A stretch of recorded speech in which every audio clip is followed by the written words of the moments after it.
Hello friends, welcome back to my channel, and if you're new here, welcome to my channel. I'm going to show you how you can buy a house with less than 20% down.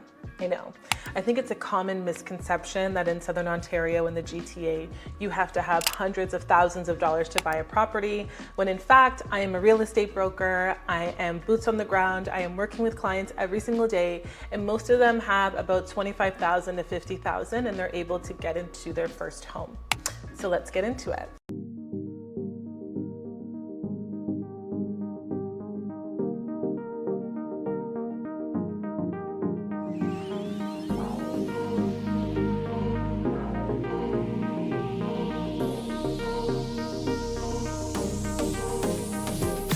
Okay, so if you don't know me, my name's Bethany. I sell millions and millions of dollars of real estate every single year to people that I meet on TikTok, on social media, and now hopefully on YouTube. Knock on wood. And I'm gonna go through how you can buy a house with less than 20% down. Now, it might be surprising. I don't know why this is such surprising information when I share this, but you can buy a house in Canada through what we call a tiered down payment, okay? So that means that you can buy with 5% on the first $500,000 and then 10% from the balance from $500,000 up to $999,000. So if you're buying something at $500,000, you can buy with $25,000 down as a down payment requirement. You can buy up to $999,000 with as little as like $75,000 down. Now, there are conditions with this, and I'm gonna go through the different intricacies that make these things work, okay? So when you are qualifying for a mortgage, the lender is taking into consideration your income, your credit, your down payment, your financial obligations. So the money coming in versus the money coming out. Now the lenders do their own mathematical calculations to determine the level of risk associated with lending you a certain amount of money. And they will determine how much you can afford based on how much money that you earn and how much money is going out every month. Now, the most impactful financial obligation that you can have is a car payment. When you are financing a vehicle, every $400 that you pay a month reduces your total budget by $100,000. That's like a very general rule of thumb that you can remember. So when I have buyers that come to me, let's say it's a young couple, and combined they make $100,000. Husband makes $50,000, wife makes $50,000. We put it together, that's the combined household income. Now the amount that they will be qualified for is a mathematical calculation based on their household income. Also, the current interest rates play a role in this, and then as well as their current financial obligations. So if the buyers in this example don't have any other debts or any other vehicles, they may be qualified for $400,000, $450,000 as a purchase price at our current interest rates, let's say. If they were to buy in and around that price range, they would only need a down payment of around $20,000 to $25,000. Now, this does not include your closing costs. The closing costs will be calculated based on the purchase price and based on the location. So when you are buying within Toronto, you will pay a higher amount of closing costs because they have what we call a Toronto tax. I think that's so cringe.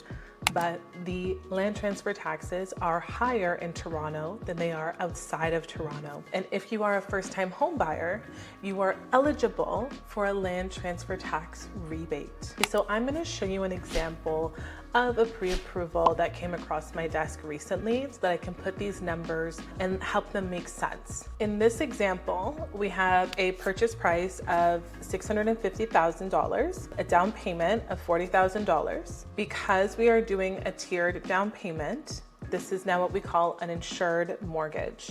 Okay, so you will be paying a premium by the CMHC, and the CMHC stands for Canadian Mortgage Housing Corporation. We calculate your mortgage amount, and this mortgage amount is just based on, an example for the sake of this.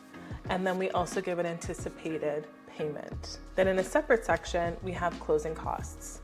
So your legal fees will run you anywhere between $2,000 to $3,000. Your land transfer tax within Toronto, in this example, is $18,950, but it comes down after that first-time homebuyer rebate down to $10,475, and then your land transfer tax outside of Toronto which would be significantly less, is $9,475, which is reduced to $5,475 after the land transfer tax rebate that you get as being a first-time home buyer. And then my broker even includes the PST on the insurance premium. So if you are buying with less than 20% down, you are getting what we call an insured mortgage. And yes, you will pay a premium for that. However, for most buyers, it is easier to get into the market with a lower down payment and, assume that premium versus waiting to save up 20%, which, on this purchase could be over $120,000.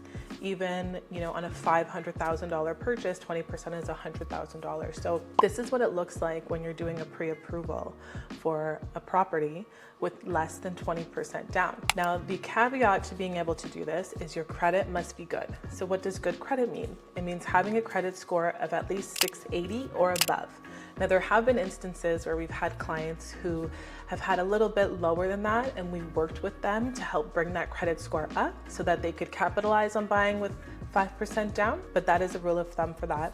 And then most importantly is that although you can buy with less than 20% down, you still need to have your money for closing costs. You still need to have your down payment money. And lastly, your income still needs to qualify for the total purchase price amount. Okay, so when we say income qualifying, what does that mean? And this can be, really nerdy, but essentially the lender will only give you a certain amount of money that they know that you can pay based on how much money that you have coming in. Now, when you go to the news and you say that we live in a housing crisis, a huge reason for that is that our average incomes don't qualify us to the average sale price of the homes of where we are. So how are people able to buy? It's very common practice, especially for first-time home buyers, to have, a parent go on title so that it increases the total qualifying income, that household income that I had mentioned. So if the couple is earning combined like $100,000 and, that only qualifies them for $500,000, but then you have mom and dad go on the title as well, because they can go on title for just 1% ownership and the couple can have 99% ownership, then that income qualifying could increase you to buy, at 700, at 800,000, which may be something more affordable within the area in which we live in Southern Ontario. So, this process is a very complex process. There's a lot of calculations that go in behind the scenes, but if you are a buyer or, wanting to be a future homeowner someday, I want you to focus on keeping your credit score up. I want you to know that you can buy with less than 20% down. So that means, as low as 25,000, 30,000, 40,000, 50,000. Okay.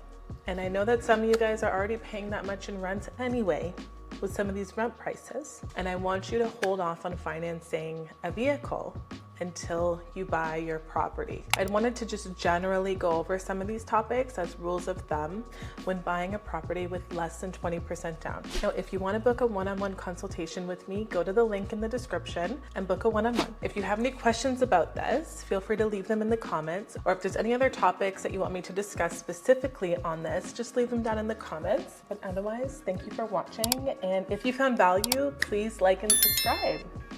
Thank you.